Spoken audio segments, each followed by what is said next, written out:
Hey y'all. So I was thinking about something. I was talking to my best friend about a situation that had happened. It kind of started yesterday and then carried over into today. And what had happened is my son has a friend, right? And I help the mom out with the friend from time to time. And the so she shares custody with the father, and um, the father is a narc, and I don't really trip off of him. I kind of let him do him. He's never like been disrespectful or anything to me. He has been to other people, right? And so Nick did tell me to kind of leave bro alone, stay away from him, and that's what I've done. So I realized today that he had, because I didn't answer him in the time frame that he expected to be answered, he sent me like the same message like 3 times. And then he had asked me something, I think 2 weeks ago, and I told him like, oh no, I can't help. And I told him like, oh, I have something I have to do, right? And so he was like, oh, hey, you mentioned XYZ. Um, where is that at? In case we want to patronize it in the future. And I didn't answer. Because now I'm noticing that, like, you're kind of overstepping your boundaries, right? So I realized something. I was listening to a podcast today, and this lady was asking this man, like, um, how do I date? I have a narcissistic father, and I'm healing from my father. But do you have any advice for me when I decide to like date again? And he said, you have to go no contact with your dad. And he said, because if you can't set boundaries with your father, you won't be able to set boundaries with the man. And, the light bulb went off. Like, a lot of my content on this page, we always talk about people pleasing and, boundary setting and, recovery from, certain toxic systems and things like that we have been brought or born into.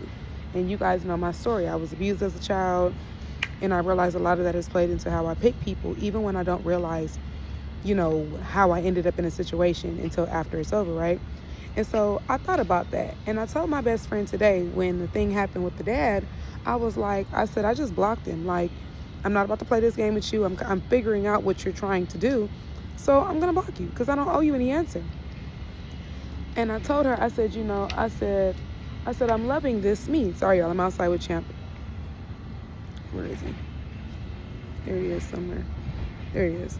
And so I said, I noticed something. I said, I like this new me. I said, I'm not sure exactly when this new me showed up, but I like her.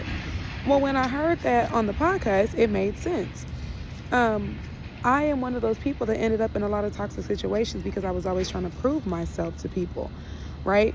Whereas people that people know what you have to offer. People know who you are, right? Like when they meet you.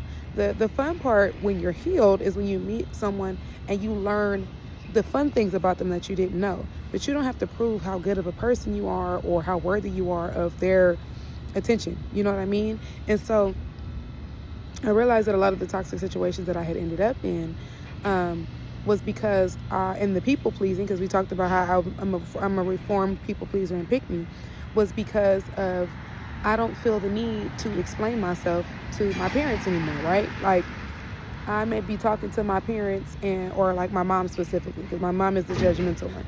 I could be talking to my mom and my mom would be like, well, why do you feel like doing that? And the other day it happened. Come on, Pops.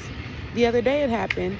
And I remember telling her, like, she was like, well, I think we were talking about something. And she was like, well, I don't understand. And I was like, well, it's not for you to understand. God didn't give you the vision. And I was kind of surprised when I said it. Stop. Come on. I was kind of surprised when I even said what I said and how I said it, because obviously I meant no disrespect, but I don't owe you an explanation for how I choose to move because I'm grown. And my whole entire life I've been trying to prove myself to you, but for what? As your child, right? The places that I needed you, I should have never even had to ask you to be in those places and spaces. And it took for me to heal little me to understand that. You don't have to ask anyone to be a good parent. You don't have to ask anyone to show up for you. You don't have to ask anyone. You don't have to prove yourself worthy to your parents for them to properly love you, right? If people want to, they will. And that's the God's honest truth. And even if you don't know, you'll find the resources, right? Like, because of my trauma, specifically with my mom, I had to learn how to not be like that, right? Like, I had to learn the mother that I wanted to be for my children. I didn't have necessarily that example. So I had to find those examples.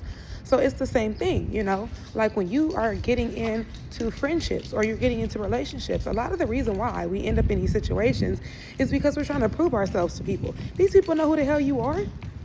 They don't want you to know, because once they know that your sickness won't benefit them anymore.